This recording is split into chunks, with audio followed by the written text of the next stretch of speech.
Hello YouTube, new laptop and a new location, but more importantly, a new paper to pen video.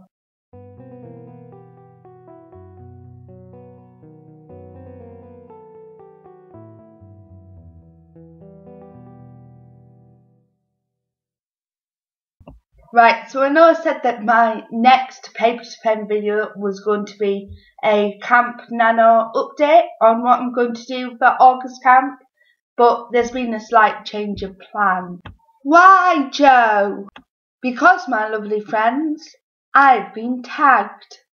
Right, so I was tagged in the 7 Deadly Sins of Reading tag by One More Southern Belle, who I'll link to down below. So let's get started.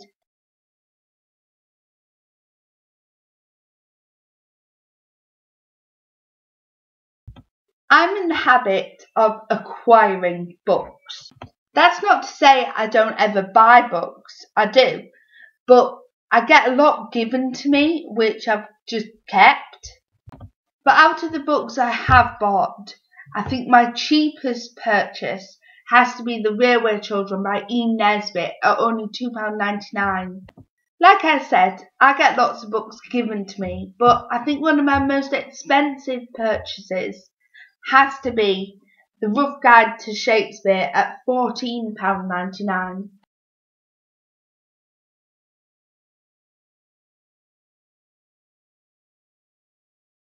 This was quite a tricky one for me to answer because there's very few authors that I have a love-hate relationship with. However, when I read John Green's The Fault in Our Stars and he killed off Augustus Waters, I was so angry. At that moment, I hated him for killing off Augustus, but the way he concluded the novel made me love him again. So whether that constitutes as a love-hate relationship, I don't know.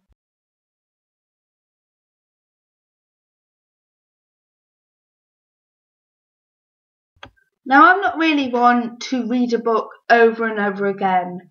Normally, I jump from book to book without any pattern in what book I'm reading.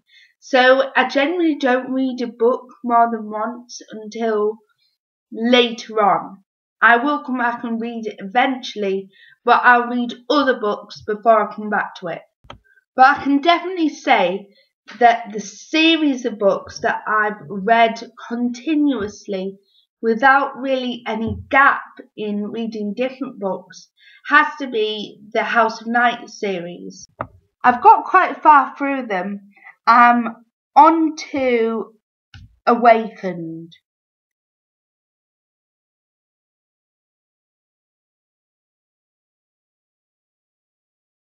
During the summer holidays last year, my A-level English teacher gave everyone in my class a list of books to read, and one of the books on this list was Bill Bryson's Mother Tongue, which I bought intending to read it, and yet never finished it.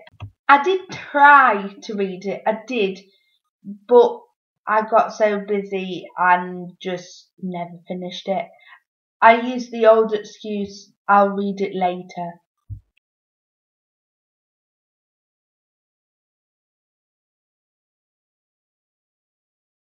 If I'm honest, none of my books, bar Shakespeare, were actually put there to make me sound intellectual. They were just there to be read and enjoyed. And many of them are books that my friends have read too. So in that respect, I'll just sound as intellectual as my friends are.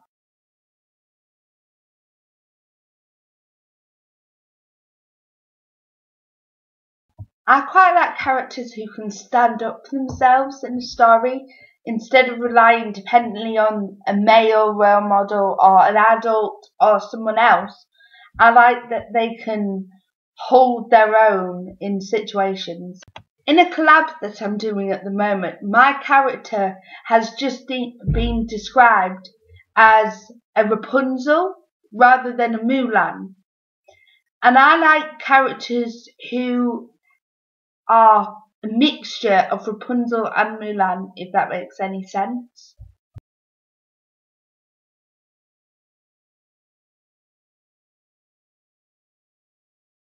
If I'm honest, at the moment I've got no preferences, so any book at all.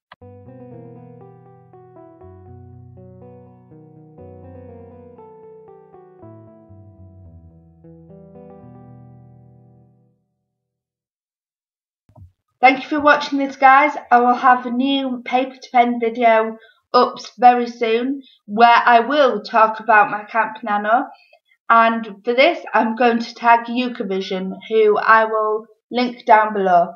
Thank you, bye!